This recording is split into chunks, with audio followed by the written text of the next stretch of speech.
بسم الله الرحمن الرحيم.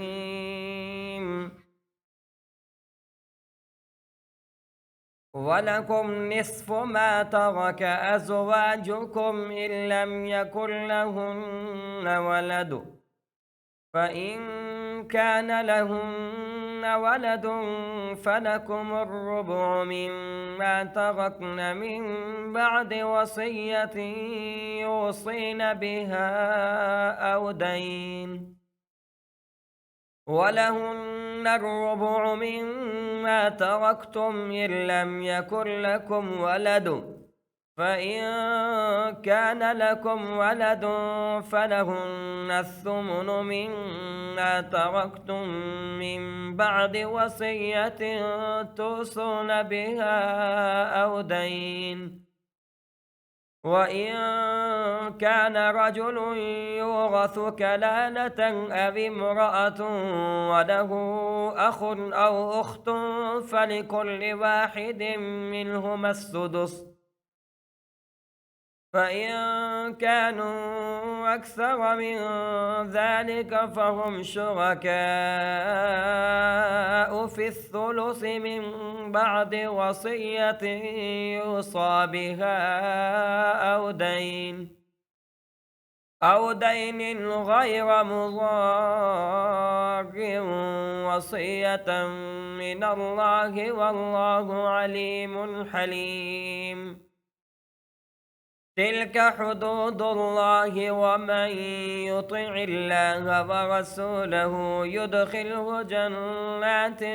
تجري من تحتها الأنهار خالدين فيها، وذلك الفوز العظيم. ومن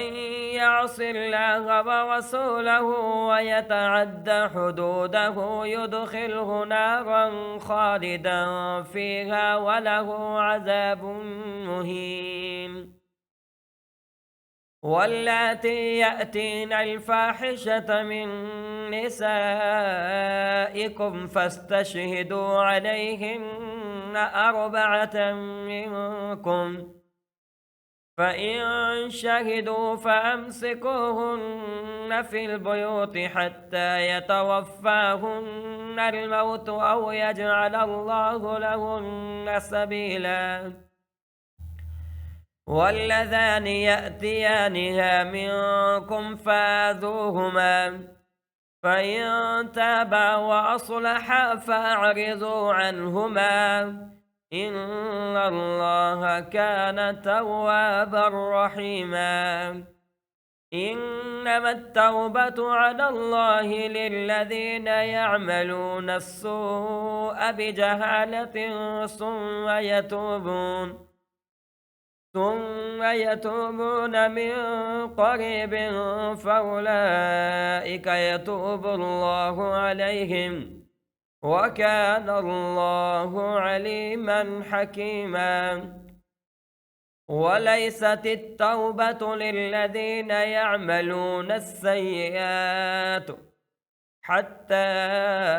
إذا حضر أحدهم الموت قال إني تبت الآن، ولا الذين يموتون وهم كفار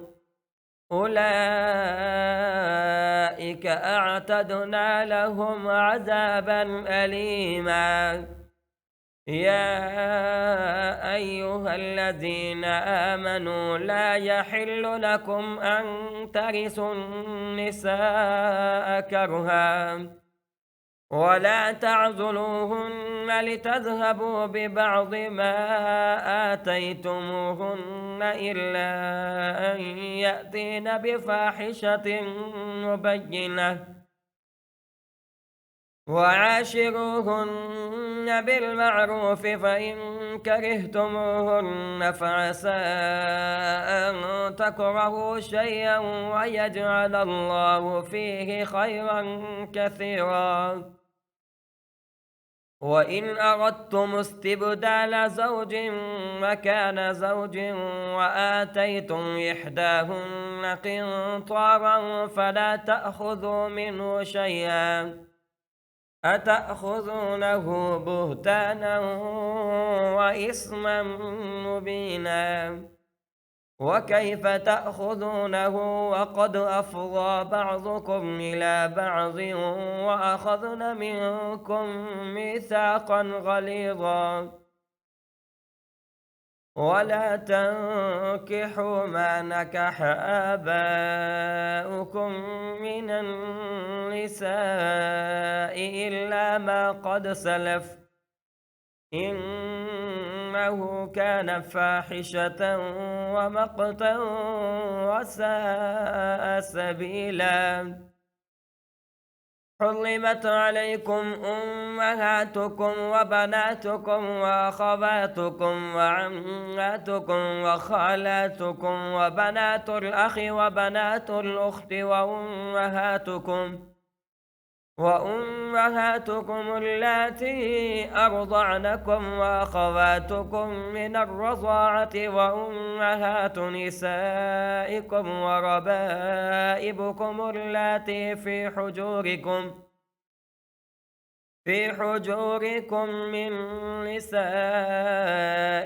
اللاتي دخلتم بهن فإن لم تكونوا دخلتم بهن فلا جناح عليكم